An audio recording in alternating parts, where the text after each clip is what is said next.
Nakahanda na ang Metro Manila Development Authority para tiyakin ligtas at maayos ang biyahe ngayong undas. Mahigit 2,000 enforcers ang itatalaga ng MMDA sa buong Metro Manila. Ang detalye sa report ni Denise Osorio. Simula October 25 hanggang November 3, aabot sa 2,400 enforcers ang nakatalaga sa buong Metro Manila, kasama ang no absent, no leave at no day off policy sa mga araw ng October 30, 31 at November 3. Ayon kay MMDA Traffic Operations Head Edison Nebrija, nagsimula na ang clearing operation sa 5 pangunahing sementeryo: Manila North Cemetery, Manila South Cemetery, Loyola Memorial sa Marikina, Bagbag Cemetery sa Quezon City, at San Juan Cemetery. Kasama rito ang Metro Parkway Clearing Group na tutulong sa mga LGU sa paglilinis at pag-aayos ng basura bago at pagkatapos ng undas. May kanya-kanyang traffic rerouting plan at parking area rin ang mga lokal na pamahalaan sa paligid ng mga sementeryo. Kaya paalala ng MMDA, i-check muna ang Facebook o website ng LGU bago bumiyahe dahil karamihan sa mga sementeryo ay bawal na magpapasok ng sasakyan.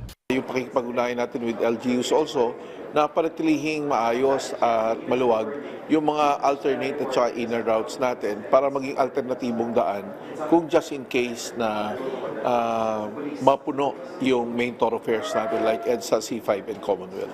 Bunsod ng inaasahang 20 hanggang 25% na pagdami ng sasakyan sa BER months. Hindi kayat ng MMDA ang publiko na gumamit ng pampublikong transportasyon, lalo na't inaasahan din ang bigat ng daloy ng trapiko sa EDSA na umaabot na ngayon sa 400,000 na sasakyan bawat araw. Kasabay nito, pinaalalahanan din ng Department of Health ang publiko na mag-ingat sa mga malatrang kasong sakit, lalo na't papasok na ang malamig na panahon. Tiniyak ng DOH na walang outbreak ng mga influenza-like illnesses kahit may bahagyang 5% pagtaas ng kaso. Mula 10,265, naitala ang 10,740 cases nitong unang bahagi ng Oktubre. Paliwanag ni DOH Assistant Secretary Albert Domingo, karaniwan ang pagtaas ng malatrang kasong sakit ngayong amihan season at kadalasang tinatamaan ang mga batang may edad na 5 hanggang 14 na taong gulang na nakakaranas ng lagnat, ubo, sipon at pananakit ng katawan. Panawagan ng DOH, lalo na sa kabataan, para iwas trangkaso, maghugas ng kamay, magpahinga at kumain ng prutas at gulay. Kung may sintomas po, huwag na pong pumunta sa sementeryo. Magpahinga na lang po sa bahay. Huwag po kayong mag-alala, hindi po kakalabitin ng inyong lolo't lola na namatay ang inyong paa.